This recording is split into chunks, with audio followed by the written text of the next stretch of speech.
नमो भगवते वासुदेवाय। जय श्री हरि। प्यारे भक्तों, आज की इस वीडियो में आप सभी श्रवण करेंगे मोक्षदा एकादशी की व्रत कथा संपूर्ण जानकारी के साथ। मार्गशीर्ष मास यानी अगहन मास के शुक्ला पक्ष की एकादशी को मोक्षदा एकादशी के नाम से जाना जाता है। इस वीडियो में आप सभी जानेंगे मोक्षदा एकादशी व्रत महत्व, तिथि, पारण समय, पारण के नियम, पूजन विधि और व्रत कथा। एकादशियों में सर्वश्रेष्ठ मोक्षदा एकादशी है।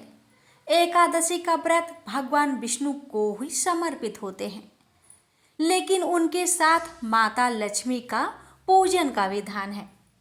ब्रह्मांड पुराण के मान्यताओं के अनुसार मोक्षदा एकादशी का व्रत रखने से घर में सुख, समृद्धि और शांति का वास होता है। इस व्रत से पितरों को मोक्ष प्राप्त होने के साथ संतान प्राप्ति का आशीर्वाद प्राप्त होता है।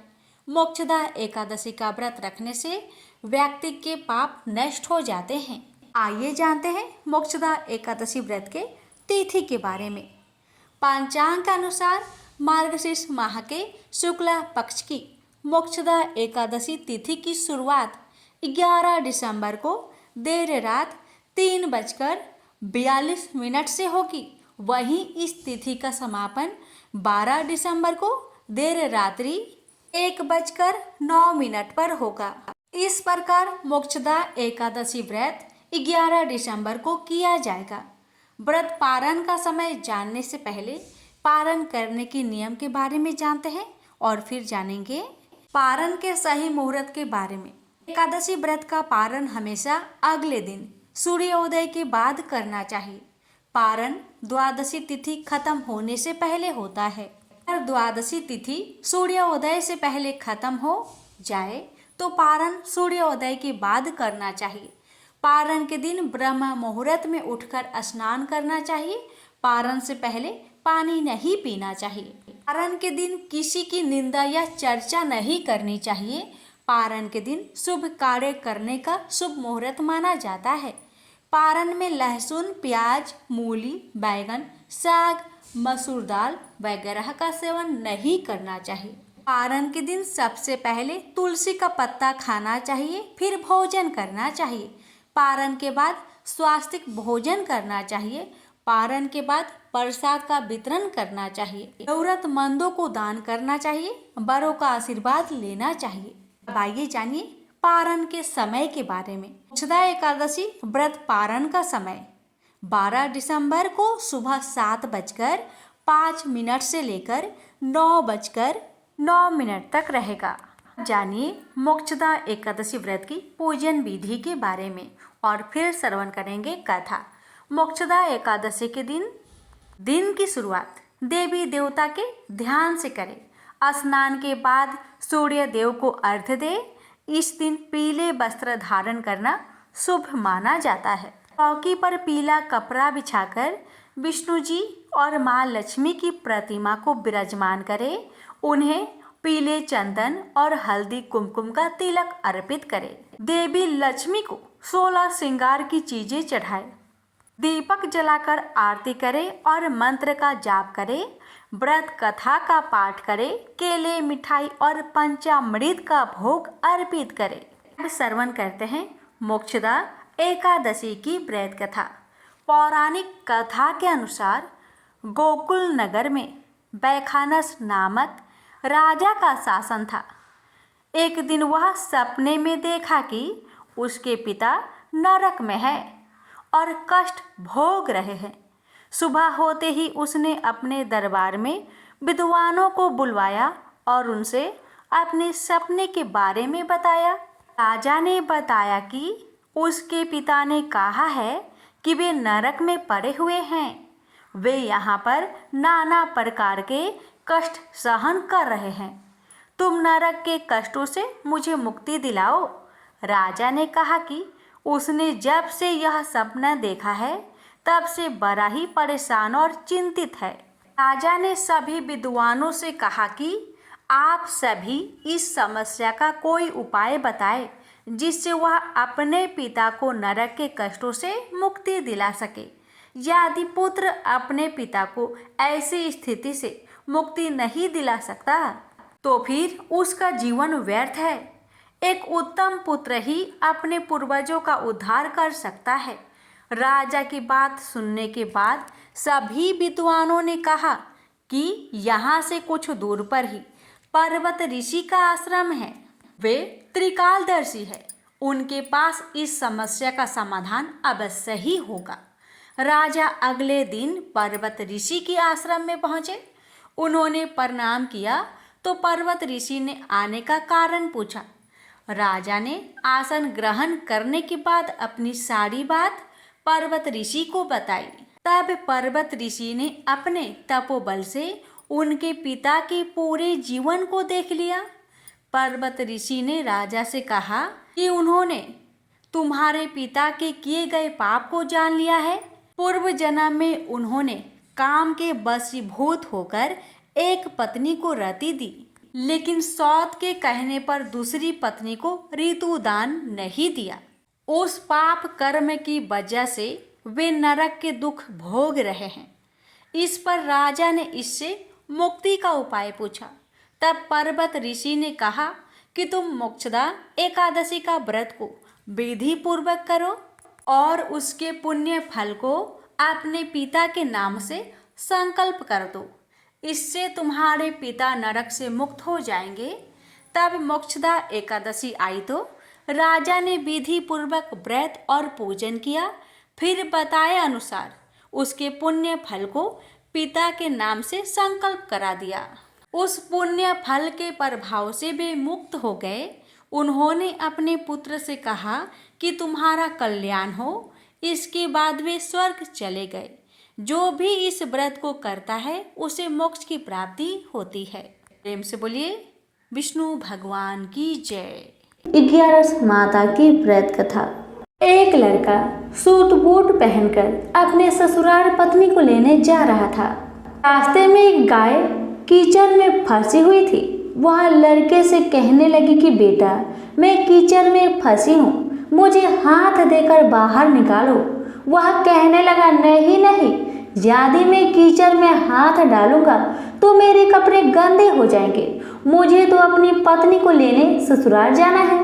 वह गाय क्रोधित होकर श्राप देती है, अच्छा तुम ससुराल जाओ, तुम वहां पर नहाओगे तो आधा गधा और खाना खाओगे तो पूरा गधा बनोगे। वह ससुराल पहुंच जाता है और उसके साले कहते हैं कि जीजा जी आप नहा धोकर खाना खा लो। तब वह कहता है कि मैं नहीं नहाऊंगा। तब वह कहते हैं ठीक है आप खाना खा लो। तब वह खाने से भी इनकार कर देता है। सब परेशान हो जाते हैं, जीजा ऐसा क्यों कर रहे हैं, ना तो नहा रहे हैं ना ही खाना खा रहे हैं। तब उसकी पत्नी कहती है कि आप क्यों नहीं नहाते या खाते हो। तब वह लड़का गाय की बात अपनी पत्नी से बताता है और कहता है कि मुझे गाय ने श्राप दिया है कि नहाऊंगा तो आधा गधा व खाऊंगा तो पूरा गधा बन जाऊंगा। तब पत्नी कहती है कि कोई बात नहीं, आप नहा लीजिए व कुछ खा लीजिए, मैं वचन देती हूँ कि मैं आपका साथ दूंगी। तब वह लड़का अपनी पत्नी की बात सुनकर नहाने के लिए तैयार हो जाता है और खाने बैठता है तो पूरा गधा बन जाता है। सब उसको गधा समझकर भगाने लगते हैं तो पत्नी उनसे कहती है कि इसे मत मारो, ये मेरे पति हैं, इसे गाय का श्राप लग गया था इसलिए ये गधे बन गए हैं। आप मुझे इसके साथ ही विदा कीजिए। आप उसे उस गधे के साथ विदा कर देते हैं। वह गधे को लेकर एक जगह झाड़ के पीछे डेरा डालती है। दिन भर मेहनत मजूरी करती है और 12 आना गधे पर खर्च करती है और 4 आने खुद पर खर्च करती है और बोझ गधे पर न डालकर खुद ढोती है। इस प्रकार वह रोज करती है तो रानी महलों की खिड़की में से रोज यह नज़ारा देखती है कि ऐसा इसे कौन सा दुख है, यह ऐसा क्यों करती है। एक दिन वह दासी को भेजकर उसे अपने महल में बुलाती है और पूछती है कि तुम ऐसा क्यों करती हो। तब वह कहती है तुम वचन भरो कि तुम मेरी मदद करोगी तो मैं तुम्हें अपना दुख बताऊंगी। रानी वचन भरती है कि बहन मैं वचन भरती हूँ। तब वह सारी बात बताती है और कहती है, इस प्रकार मेरे पति श्राप के वचन से गधा बन गए। तब रानी पूछती है कि इसका उपाय क्या है। तब वह बताती है, यदि किसी ने 24 एकादशी करी होगी, वह संकल्प करके इसे 24 एकादशी दे दो, मेरे पति पहले की तरह ठीक हो जाएंगे। तब राज्य में ऐलान किया जाता है कि 24 एकादशी जिसने भी की हो वह राज दरबार में आए। तब एक बुढ़िया को लाया जाता है। जैसे बुढ़िया संकल्प करके एकादशी देती हुई नहाती है, उसके नहाने का पानी उस गधे पर गिरता है। वैसे वैसे वह गाय लड़के के रूप में आ जाता है। बुढ़िया लालच करके एक एकादशी व्रत रख लेती है तो उसका एक कान गधे का रह जाता है। सब कहते हैं ये क्या हुआ। तब बुढ़िया कहती है कि मैं भूखी प्यासी मरी सो, मेरे पास एक एकादशी तो रहने दो। तब सब कहते हैं नहीं, तुमने संकल्प किया है तो सारी एकादशी इस लड़के को दो, वरना यह पूरी तरह लड़का नहीं बन पाएगा। अब वह बुढ़िया सारी एकादशी उस लड़के को दे देती है और वह गधा पूरी तरह लड़का बन जाता है। राजा सारे राज्य में ऐलान करते हैं कि जिनके भी बन पड़े एकादशी करो, एकादशी जैसा दूसरा व्रत नहीं। प्रेम से बोलिए एकादशी माता की जय। एक बुढ़िया माई तुलसी जी को सींचती और कहती कि हे तुलसी माता, सत की दाता, मैं तेरा बिरला सींचती हूँ। मुझे बहू दे, पीताम्बर की धोती दे, मीठा मीठा घास दे, बैकुंठा में बास दे, चटक की चाल दे, पाटक की मौत दे, चंदन का काठ दे, रानी सा राज दे, दाल भात का भोजन दे, 11 की मौत दे, कृष्णा जी का कांधा दे। तब तुलसी माता यह सुनकर सूखने लगी तो भगवान ने पूछा कि हे तुलसी, तुम क्यों सूख रही हो। तुलसी माता ने कहा कि एक बुढ़िया रोज आती है और यही बात कह जाती है, मैं सब बात तो पूरा कर दूंगी, लेकिन कृष्ण का कंधा कहाँ से लाऊंगी। तो भगवान बोले, जब वो मरेगी तो मैं अपने आप ही कंधा देने आऊंगा। तू बुढ़िया माई से कह देना। जब बुढ़िया माई मर गई, सब लोग आ गए। जब माई को ले जाने लगे तो वह किसी से न उठी। तब भगवान एक 12 बरस के बालक का रूप धारण करके आए। बालक ने कहा, मैं कान में एक बात कहूँगा तो बुढ़िया माई उठ जाएगी। बालक ने कान में कहा, बुढ़िया माई मन की निकाल ले, पीताम्बर की धोती ले, मीठा मीठा ग्रास ले, बैकुंठा में बास ले, चटक की चाल ले, पाटक की मौत ले, कृष्ण जी का कांधा ले। यह सुनकर बुढ़िया माई हल्की हो गई। भगवान ने कंधा दिया और बुढ़िया माई को मुक्ति मिल गई। हे तुलसी माता, जैसे बुढ़िया माई को मुक्ति दी वैसे सबको देना। प्रेम से बोलिए तुलसी महारानी की जय। संजय बोले, हे धृतराष्ट्र। तब श्री कृष्ण की दया युक्त नेत्रों में आंसू भरकर व्याकुल चित अर्जुन से बोले, हे अर्जुन, अनर्थ के सेवन करने योग्य, अपयश कारक, नरक में गिरने वाला मोह इस समय तुम्हारे मन में कहाँ से आया। तुम कायर मत बनो, यह शोभा नहीं देता।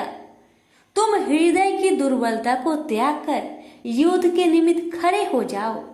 अर्जुन ने कहा, हे मधुसूदन, मैं रण में पूज्य भीष्म और द्रोणाचार्य के ऊपर बाण प्रहार कर कैसे युद्ध कर सकता हूँ।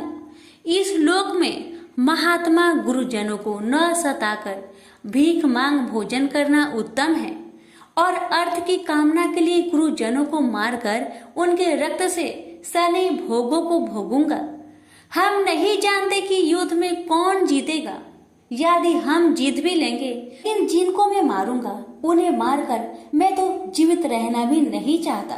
वहीं धृतराष्ट्र के पुत्र हमारे सामने प्रस्तुत है। दीनता से मेरी स्वाभाविक वृत्ति नष्ट हो गई है और धर्म के विषय में मेरा चित्त मोहित हो गया है। मैं आपसे पूछता हूँ, जिससे निश्चय करके मेरा भला हो, आप मुझे समझाकर बताइए, क्योंकि मैं आपका शिष्य हूँ और आपकी शरण में हूँ। अतः मुझे ज्ञान शिक्षा दीजिए। मुझे पृथ्वी का निष्कंटक राज्य मिल जाए और देवता का भी आधिपत्य मिल जाए, तो भी ऐसा कोई उपाय नहीं दिखता कि जो मेरी इंद्रियों को दुखाने वाले शोक को दूर करे। हे गोविंद, मैं युद्ध नहीं करूंगा। यह कहकर अर्जुन चुप हो गए। संजय बोले, हे राजन, दोनों सेनाओं के बीच में खिन्न होकर बैठे अर्जुन से भगवान श्री कृष्ण ने ये वचन कहे, हे अर्जुन, जिसके लिए शोक नहीं करना चाहिए तू उसके लिए शोक करता है, और पंडितों के वचन तू कहता है। तो पंडित लोग न मरों का सोच करते हैं और न जीवितों का सोच करते हैं। यह बात असंभव है कि मैं पहले न था, तुम भी न थे, और यह राजा भी न थे, और इसके बाद भी न रहेंगे। जैसे देहधारियों की इस देह का लड़कपन, जवानी, बुढ़ापा ये अवस्था होती है, जैसे ही मृत्यु के बाद दूसरी देह की भी होती है। इसलिए पंडित लोग मोक्ष को प्राप्त नहीं होते। इंद्रियों का सप्तरादि विषयों से संयोग जारा, गर्मी आदि सुख दुख देने वाला है। आने जाने वाले और नाशवान जानकर इन्हें सहन कर। हे नर श्रेष्ठ, सुख दुख को समान मानने वाले जिन वीर पुरुष को यह ब्रह्म पदार्थ कलेश नहीं देते, वह मोक्ष पाने के अधिकारी है। असत का तो अस्तित्व नहीं है और सम का अभाव नहीं है। इस अविनाशी, अचित्य और नित्य जीवात्मा के ये सब शरीर नाशवन है। अतएव हे भारत, तुम युद्ध करो। जो पुरुष इस आत्मा को मारने वाला तथा जो मरने वाला मानते हैं, वे दोनों ही ज्ञानी नहीं है, क्योंकि यह आत्मा न मारती है न मरती है। आत्मा न कभी जन्मती है न मृत्यु को प्राप्त होती है, न कभी जन्मी थी न कभी मरेगी। यह अजनबी, नित्य, कभी न घटने बढ़ने वाली और सनातन है। नष्ट होने पर भी वह नाश को प्राप्त नहीं होती। जो पुरुष इस आत्मा को नित्य, अविनाशी, निर्विकार और अनजन्मा जानता है, वह जिसको घात करवेगा और जिसको मारेगा, जिस प्रकार मनुष्य पुराने वस्त्र फेंक कर नया वस्त्र ग्रहण करता है, उसी प्रकार आत्मा पुराने देह को छोड़कर नई देह धारण करती है। आत्मा को शस्त्र काट नहीं सकते, अग्नि जला नहीं सकती, जल भिगो नहीं सकता, ना भीग या गल सकती है और ना सूख सकती है। यह अविनाशी, सर्वव्यापी, स्थिर, अचल और सनातन है। यह इंद्रियों से जाना नहीं जा सकता। यह कल्पना से भी परे है और इसमें हेर फेर नहीं हो सकता। इसलिए ऐसा जानते हुए तुम्हें शोक करना उचित नहीं है। हे महाबाहो, यदि तुम इस आत्मा को नित्य जन्म लेने वाला मानते हो तो शोक नहीं करना चाहिए, क्योंकि जो जन्मा है उसकी मृत्यु है और जिसकी मृत्यु हुई है उसका जन्म होना निश्चय है। अतः जो बात अनिवार्य है उसके लिए सोच करना व्यर्थ है। जन्म लेने से पहले क्या था किसी को मालूम नहीं। मध्य में कुछ प्रकट होता है, फिर मरने से पीछे क्या होगा कोई नहीं जानता। ऐसी दशा में किसी बात का सोच करना क्या तुमको उचित है? कोई मनुष्य तो इस आत्मा को आश्चर्य से देखता है, आश्चर्यवत मानकर सुनता है, परंतु कोई देख कह व सुनकर भी भली प्रकार नहीं जानता है सबके शरीर में यह क्या आत्मा नित्य अविनाशी है। कारण सब प्राणियों के लिए तुमको सोच करना उचित नहीं। अपने धर्म को भी सोचकर घबराना उचित नहीं है, क्योंकि क्षत्रियो को धर्म पूर्वक युद्ध से बड़ा और कुछ भला करने वाला नहीं है। हे पार्थ, बिना इच्छा के स्वर्ग का द्वार रूप युद्ध तुमको स्वतः प्राप्त हुआ है। ऐसा सुअवसर भाग्यवान क्षत्रिय को ही मिलता है। यदि तुम अपने धर्म के अनुसार इस संग्राम को न करोगे तो अपना धर्म और बड़ाई खो बैठोगे और पाप को प्राप्त होगे।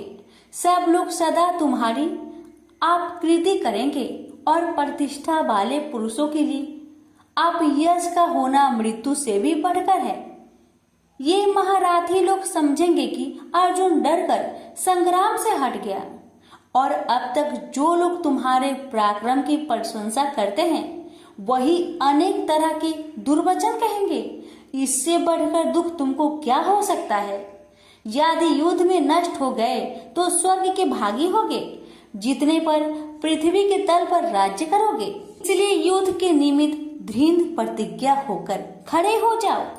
सुख दुख, लाभ हानि, जय पराजय, इन सब को समान समझकर युद्ध के लिए तैयार हो जाओ। ऐसा करने से तुम पाप को प्राप्त नहीं होगे। हे पार्थ, यह ज्ञान उपदेश ज्ञान योग के विषय में तुझसे कहा गया है। अब निष्काम कर्म योग के विषय में सुनो। जिस ज्ञान को पाकर कर्म बंधन से तेरी मुक्ति होगी। कर्म योग मार्ग में एक बार प्रारंभ किए कर्म का नाश नहीं होता और विघ्न पड़ने पर भी शुभ फल तथा इस कर्म का केवल प्रारंभ ही संसार से छुड़ाकर पूर्व ब्रह्म प्राप्त करता है। निश्चय करने वाली बुद्धि इस निष्काम कर्म में एक ही है और कामना वाले पुरुष की बुद्धि एकाग्र नहीं रहती। हे अर्जुन, अज्ञानी उस पुष्पिता वाणी को ही स्वर्ग सुख से बढ़कर कुछ नहीं समझते। स्वर्ग सुख को ही जो उत्तम पुरुषार्थ समझते हैं, उनको कामनाओं से चित्त व्याकुल होने के कारण निश्चयात्मक बुद्धि से मोक्ष साधना उत्पन्न होती है। कारण कि उनका चित्त भोग आदि में सदैव निमग्न रहता है। जिन मनुष्यों का चित्त इस प्रकार मोह में लिप्त है और जिसकी आसक्ति भोग विलास और ऐश्वर्य में है, ऐसे पुरुषों के अंत कारण में निश्चयात्मक बुद्धि नहीं होती। हे अर्जुन, वेद त्रिगुणात्मक सकाम है। तुम निष्काम हो जाओ। सुख दुख को समान जानकर नित्य क्षेम आदि स्वार्थों में ना पड़कर धीरजवान और आत्मनिष्ठ हो। तुमको केवल कर्म करना चाहिए। तुम्हारे अधिकार में फल नहीं। तुम ना तो फल की अभिलाषा में काम करो और न निकम्मे ही रहो। फल की आशा त्याग कर कर्म की सफलता असफलता को समान समझकर तुम योगस्थ होकर कर्म करो। फल की इच्छा रखने वाले निष्कृष्ट होते हैं। काम कर्म करने वाला पुरुष ईश्वर कृपा से इसी संसार में सुकृत तथा दुष्कृत इन दोनों का ही त्याग कर देता है। जो सब कर्मों में कल्याणकारक है, कर्म फल को त्याग कर ही बुद्धि युक्त ज्ञानी पुरुष जन्म बंधन से हटकर मोक्ष को पाते हैं। जब तुम्हारी बुद्धि मोह बन के बाहर निकल जाएगी, तब तुम्हारा मन आगे सुनने वाली तथा हुई बातों से विरक्त हो जाएगी। अनेक श्रुति इस मृत्यु के वचन को सुनने से तुम्हारी बुद्धि भ्रमित हो गई है। जिस समय वह निश्चल होकर आत्मा में निश्चल होगी, तभी उनको तत्व ज्ञान प्राप्त होगा। अर्जुन ने पूछा, हे केशव, आत्मा स्वरूप में निश्चल बुद्धि वाला जिसको कहा है, उनके लक्षण क्या है? श्री कृष्ण जी बोले, हे अर्जुन, जो महात्मा पुरुष मन की कामनाओं को त्याग देता है और अपने आप ही से प्रसन्न रहता है, उसको निश्चल बुद्धि वाला कहते हैं। दुख में जिसके मन खेद नहीं होता और सुख में जिसको आसक्त नहीं होती तथा प्रीति भय क्रोध जिसके जाते रहते हैं, वह महात्मा स्थिर बुद्धि वाला मुनि कहलाता है। जो सर्वत्र स्नेह करना है, जो शुभ पदार्थ होने पर हर्ष नहीं करता, अशुभ से अप्रसन्न नहीं होता, उसी को स्थिर बुद्धि जानना चाहिए। और कछुआ जैसे अपने अंगों को सिकोड़ लेता है, उसी तरह जो पुरुष अपनी इंद्रियों को विषय से हटाता है, उनकी बुद्धि स्थिर जाननी चाहिए। हे अर्जुन, मोक्ष प्रयत्न करने वाले विद्वान व्यक्ति को भी प्रबल इंद्रिया बलात् उसके मन को जीत लेती है। इसलिए सब इंद्रियों को विषयों से रोक मेरे अंतर ज्ञान में तत्पर हो जावे। जिसने इंद्रियों को बस में कर लिया है उसकी बुद्धि निश्चल है। जो पुरुष विषयों के ध्यान में रहता है उसमें उसकी प्राप्ति हो जाती है। प्राप्ति होने से कामना होती है। इच्छा के पूर्ण न होने से क्रोध से अविवेक होता है। अविवेक से स्मरण शक्ति नष्ट हो जाती है। स्मरण शक्ति के नष्ट होने से बुद्धि क्षय हो जाती है। जिसकी बुद्धि का नाश हुआ वह विनाश को प्राप्त होता है। जो पुरुष राग देश से रहित होकर इंद्रियों के विषय सुख का अनुभव करता है और अपने मन को बस में रखता है वह शांति को प्राप्त होता है। शांति मिलने पर सब दुखों का नाश होता है। प्रसन्न चित्त वाले की बुद्धि तुरंत निश्चल हो जाती है। वो पुरुष योग युक्त नहीं है उनको निश्चल बुद्धि उत्पन्न नहीं होती। भावना के न होने से शांति प्राप्त नहीं होती। शांत को सुख कहाँ से मिलेगा? इस कारण हे महाबाहो, जिसने इंद्रियों को विषय से सर्वथा रोक रखा है उसी की बुद्धि स्थिर है। जब सब प्राणियों की रात होती है उसमें संयमी जागता रहता है और प्राणी मात्र जिस समय जागते हैं मुनि जनों की वह रात्रि है। जल से भरे पूर्ण समुद्र में जल भरने पर भी वह अपनी मर्यादा पर ही रहता है। उसी तरह जिस पुरुष में इच्छा ना रहने पर भी अनिच्छा से सब विषय भोग प्राप्त होते हैं उसी को शांति मिलती है। विषयों की इच्छा करने वाले को शांति नहीं मिलती। जो पुरुष सब कामनाओं को छोड़कर इच्छा रहित होकर विचरता है, ममता अहंकार जिसमें नहीं है वही शांति को प्राप्त होता है। हे पार्थ, ब्रह्मी स्थिति यही है। ऐसी स्थिति मिल जाने पर प्राणी फिर मोह में नहीं फंसता और अंत समय में निर्वाण ब्रह्म पद को प्राप्त होता है। प्रेम से बोलिए श्री कृष्ण भगवान की जय। पर श्रीमद् भगवद गीता पाठ का दूसरा अध्याय समाप्त हुआ। अब सुनेंगे दूसरे अध्याय का महात्म्य। श्री नारायण जी बोले, हे लक्ष्मी, दक्षिण देश में एक पूर्ण नाम नगर था। वहाँ एक देव सुशर्मा बड़ा धनवान रहता था। उसे साधु सेवा करते हुए 7 दिन बीते थे। तब एक बाल नाम ब्रह्मचारी आया।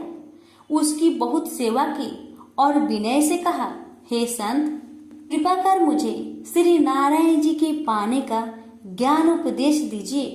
तब वह ब्रह्मचारी बोला, मैं तुझे गीता जी के दूसरे अध्याय का पाठ सुनाता हूँ, श्रवण कर।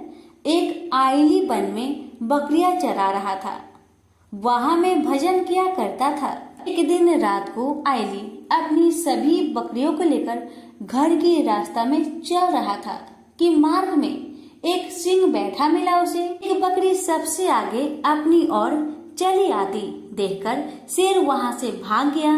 तब आईली यह देखकर बहुत हैरान हुआ और मैं भी वहां पर खड़ा हुआ था। उस चौराहे ने मुझे देखकर कहा, मैंने यह आश्चर्य देखा कि बकरी को देखकर शेर भाग गया। ये कैसे हुआ? तुम तो त्रिकाल के हो, यह वृत्तांत मुझे सुनाओ, तुम सब कुछ जानते हो। तब संत ने कहा, हे आईली, मैं तुझे एक छिपकली वार्ता सुनाता हूँ। यह बकरी पिछले जन्म में डायन थी। जब इसका पति मर गया तब यह बड़ी डायन हुई। इस सुंदर लड़के को देखे उसी को खा लेती थी। और शेर पिछले जन्म में फंदक था। वह पंछी को पकड़ने के लिए वन में जाया करता था। ये डायन भी वही वन को गई। वह डायन ने उस फंदक को खा लिया था। अब वही फंदक शेर हुआ। वह डायन बकरी बनी है। शेर को पिछले जन्म की खबर है, इसलिए बकरी को देखकर शेर ने समझा कि अभी यह मुझे खाने के लिए आ रही है। तब आईली ने कहा, मैं पिछले जन्म में कौन था? तब संत बोला, तू पिछले जन्म में चांडाल था। आईली ने कहा, हे ब्रह्मचारी जी, कोई उपाय भी है जिससे हम तीनों ही इस अधम देश से छूटे? तब संत जी बोले, हम तुम तीनों का उद्धार करते हैं। ये कहकर संत जी ने जब गीता जी के अक्षर सुनाए तो उनको सुनते ही तुरंत आकाश से विमान आए और उन तीनों को विमानों में बैठाकर बैकुंठ लोक को ले गए। अधम देह से छूटकर देव देही पाई और देव सुशर्मा भी ज्ञान को सुन मोक्ष को प्राप्त हुआ और देव देही पाकर बैकुंठ को गया।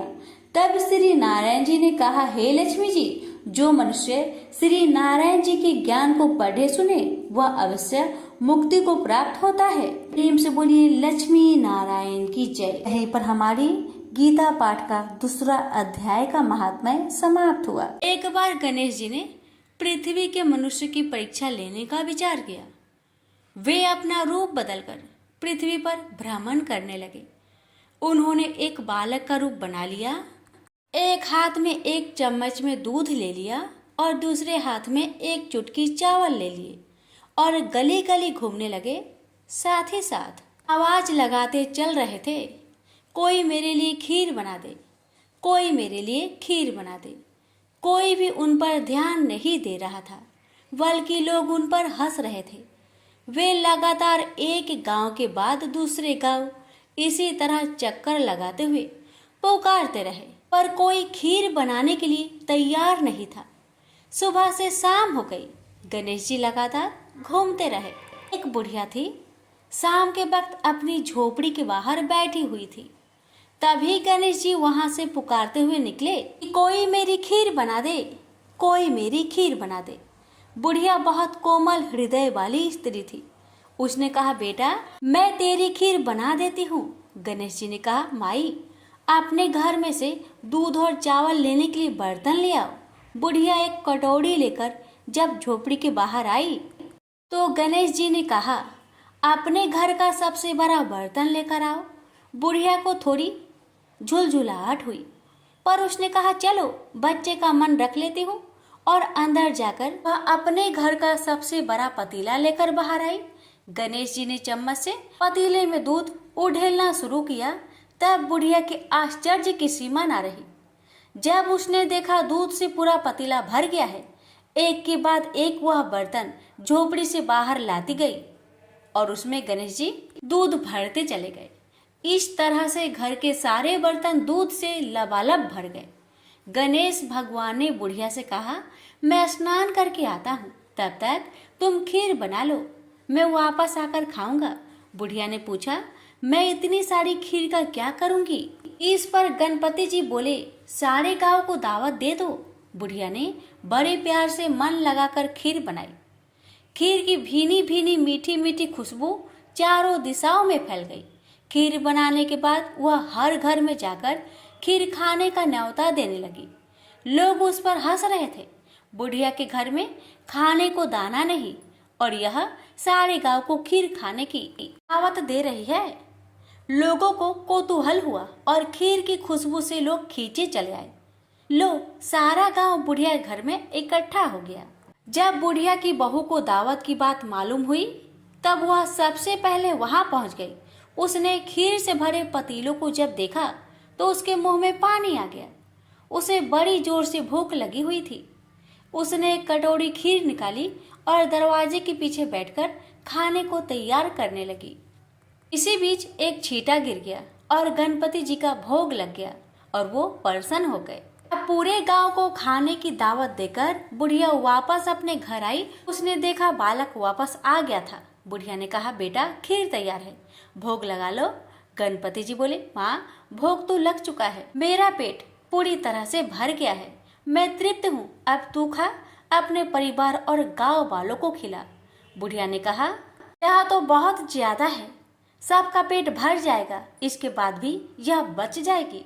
उस बची खीर का मैं क्या करूंगी? इस पर गणेश जी बोले, उस बची खीर को रात में अपने घर के चारों कोनों में रख देना।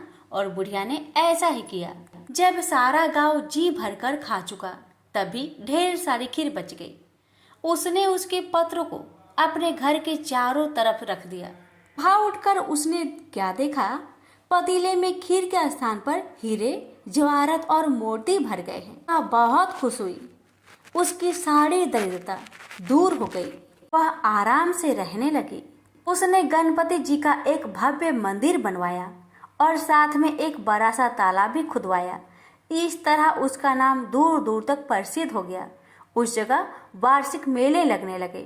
लोग गणेश जी की कृपा प्राप्त करने के लिए उस स्थान पर पूजा करने और मान्यताएं मानने के लिए आने लगे। गणेश जी सबकी मनोकामनाएं को पूरी करने लगे। प्रेम से बोलिए गणेश भगवान की जय। सभी व्रत में सुनी जाने वाली लपसी तपसी की कथा। एक लपसी था, एक तपसी था। तपसी हमेशा भगवान की तपस्या में लीन रहता था। लपसी रोजाना 1.25 सेर की लापसी बनाकर भगवान का भोग लगाकर जीम लेता था। एक दिन दोनों लड़ने लगे। तपसी बोला, मैं रोज भगवान की तपस्या करता हूँ इसलिए मैं बड़ा हूँ। लपसी बोला, मैं रोज भगवान को 1.25 सेर लापसी का भोग लगाता हूँ इसलिए मैं बड़ा हूँ।